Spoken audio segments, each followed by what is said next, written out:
I'm Donna here at Hazelbell Farm, and I'm having a kitchen day. I'm actually vlogging it, so you will see that first. But one of the things I have to do today is make some cheese. So I'm going with a simple mozzarella cheese because we are out of mozzarella cheese. It is debatable as to whether or not this should be called a beginner cheese or not. A lot of people find that it's a more difficult cheese. I think it's pretty easy. So I'm going to show you how I do it. Okay, to start with, I have 2 gallons of milk. I'm making a double batch, and I'll put it up. I'll divide it in 2 whenever I get ready to put it up in the refrigerator. But this is our whole milk, so I'm gonna shake it. It's our whole non-homogenized raw milk, so I need to shake it to mix the cream in. Go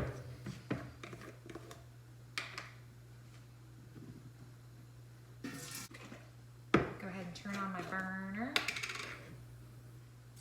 All right, so this recipe calls for 1.5 teaspoons of citric acid per gallon of milk. And you mix that in with a cup of water. So I'm going to double that. I've got 3 teaspoons of citric acid. Now I just buy this in bulk.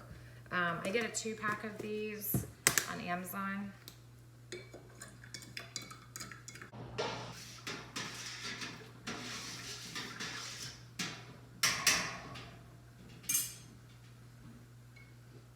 So the citric acid is mostly dissolved. You can see that there's a few little granules in the bottom. That's going to be okay. I'm going to go ahead and stir that in.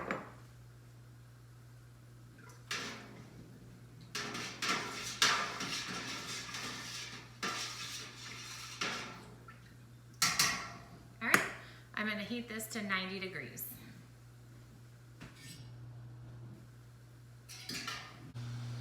All right, so this is our milk for mozzarella cheese.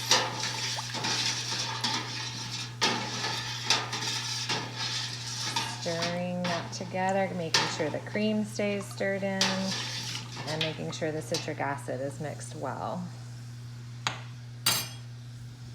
Okay, so my 2 gallons of milk is warmed up to 90 degrees. The next ingredient you need is rennet. I ordered this from cheesemaking.com, I believe. It actually is made by dairyconnection.com. You can probably get it there direct. I've got a bunch. It lasts forever. This double recipe is a single recipe calls for a 1/4 teaspoon, so I'm gonna use a 1/2 teaspoon. So you can see how far that will go.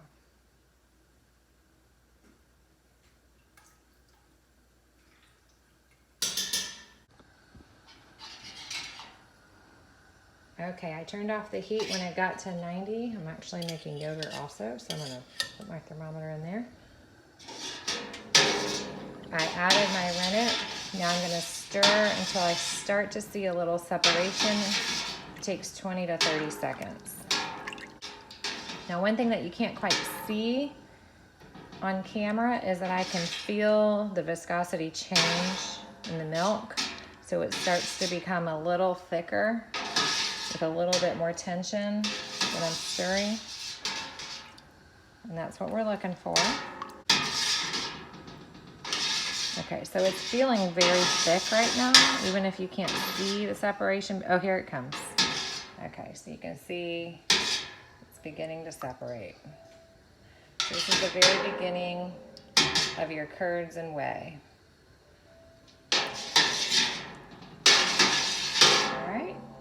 Now, I'm just gonna let this sit for 5 minutes. Okay, so at this point, it's been sitting for 5 minutes. And you can see how much separation we have here. We wanna warm this back up to 105 degrees. So it was 90 earlier. Now we wanna get it to 105. Okay, I'm waiting for this to get up to about 105. It's sitting just under 100 right now. So I'm gonna stir gently. And you can see how this is starting to look like a cheese. Looks almost like a melted cheese. If this completely sticks together, melts together, that's okay. Like I said, mozzarella is extremely forgiving. In fact, the only reason I'm reheating this is so that it fully separates out, and I think we're there. So I'm gonna start scooping it out.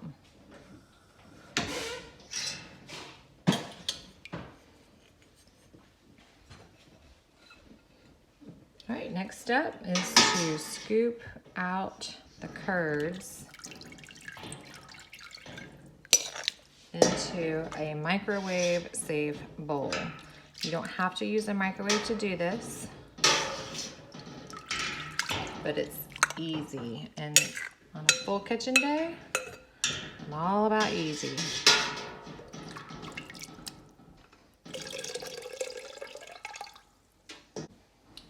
So at this point, what I'm left with is whey. There's all kinds of things you can do with this.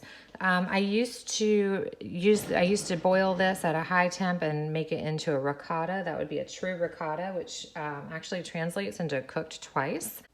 I don't do that anymore because I use Jill Winger's ricotta, fluffy ricotta cheese recipe out of the Prairie Homestead cookbook. It is my favorite. It is simple, and so that's what we do. All right, so I'll be draining off that whey next. My hands are clean. I've got green beans on one side of my sink, and the other side is mostly empty, but so I'm just gonna use this side. I just have a cup. I've got the stuff I've been using to make the mozzarella in here. Move that out of the way. All right, so I'm gonna pour this off. It's not too hot. And it doesn't really feel like cheese yet. It is starting to take on a cheesy texture. So I'm gonna squeeze it the best I can.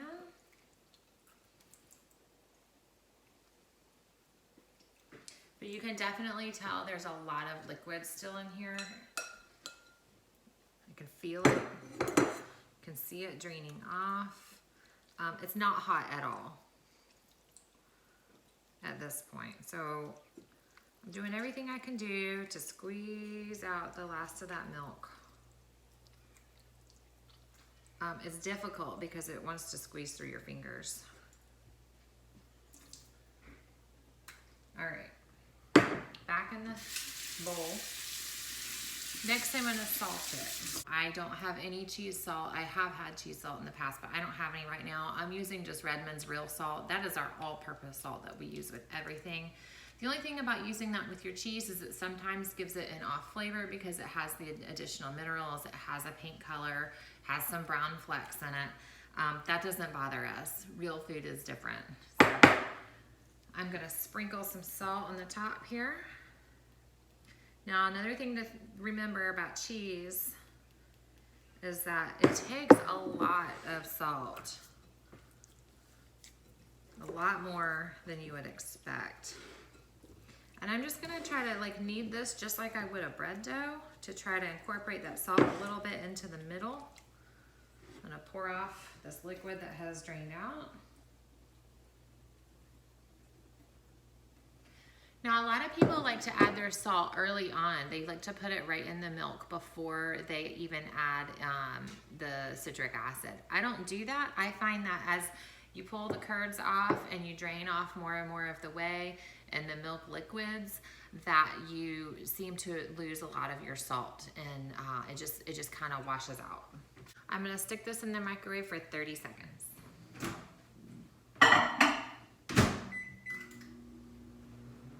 Now, some other things that you can do with that whey is you can use it to soak your chicken feed. You can feed it back to pigs. You can add it to a compost pile to keep it active. It does have good bacteria in there. You haven't overheated them, so you haven't killed the bacteria. It's not a pasteurized whey, so that's a good thing. And I think I may even water it down this time and use it in my garden because I'm working on building new garden soil. I have no life in that soil right now, and so we're working on it. So I think that's what I'm gonna do with it. All right, so you can see this is getting more liquid drained off. So I'm gonna pour this off.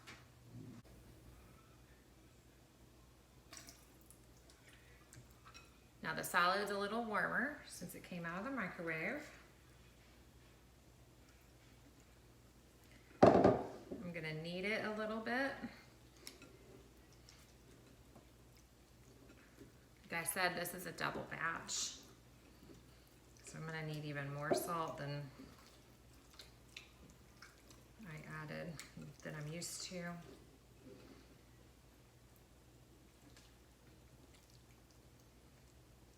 All right, so it's back in for another 30 seconds.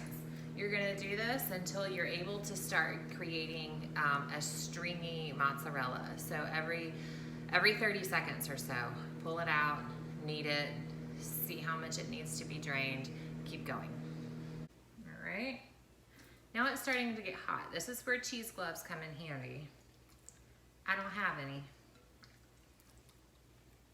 It is starting to melt. Oh. So much so that I just lost a chunk in the sink.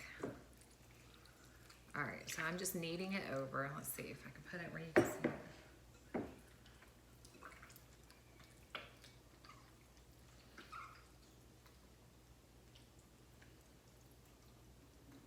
Just gonna hold it here so it can drain a minute.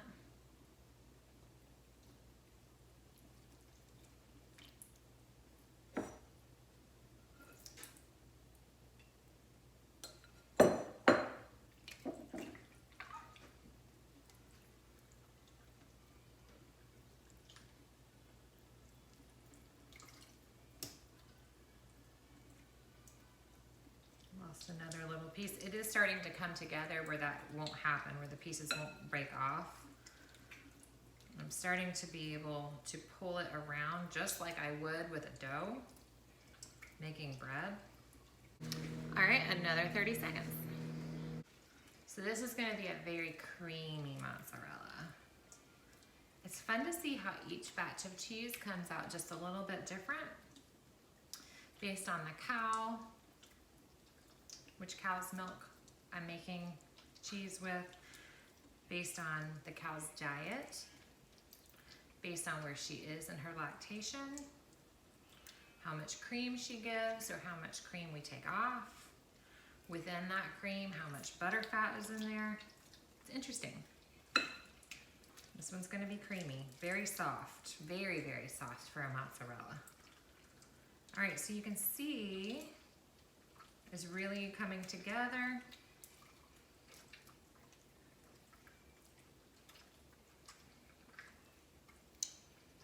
All right, I think what I'm gonna do, since this is a double batch, is go ahead and divide it into 2 parts. It'll be easier to work.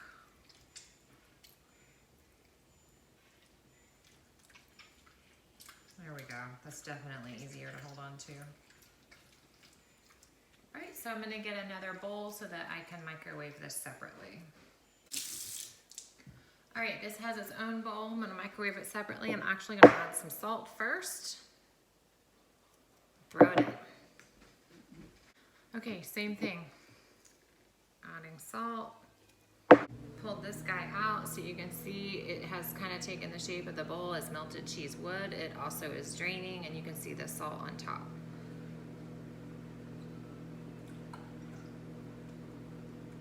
All right, this is mozzarella cheese. So it's ready, I just need to incorporate the salt. You want to do this until you're able to pull at it and it is stringy, but not too stringy. If it breaks too quickly, melt it or put it back in the microwave and do it again. All right, so this, I'm gonna taste it and see if the salt is right. And keep in mind when you taste it now, it will be saltier than after you chill it and reuse it. This is pretty salty, but it's probably gonna be perfect when I use it in cooking. This is how I store our mozzarella.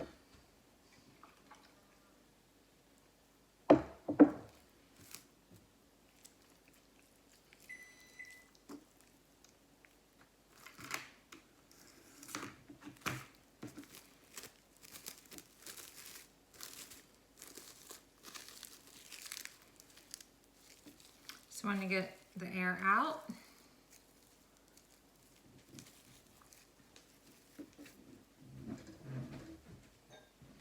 And I'm going to use a bowl to help it keep its shape.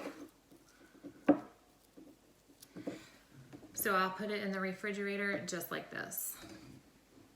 And that's it. That's how we make our mozzarella. So once that chills in the refrigerator, that cheese will hold its shape. So I'll be able to take it out. I'll be able to run it through the food processor to grate it if I want. I'll be able to slice it. I'll be able to use it in anything I want to melt mozzarella for. However you would use mozzarella, it works. So a lot of people, I think the proper storage way is to put it in a container, use some of that whey to cover it over. I have found that the cheese takes on a slimy consistency if you do that. So we don't like it. And I don't know, maybe we're not using it fast enough. I can't imagine that would be the case because we like cheese. We like to use it in much of our cooking or as a snack. So we don't like that. So I use the saran wrap, keeps the air off of it. That's how we make our mozzarella. So thanks for watching. I hope you enjoyed. Like and subscribe, ask me any questions you have, or if you have recommendations on how to make it easier or better, I'll take those too. So thanks for watching. Bye.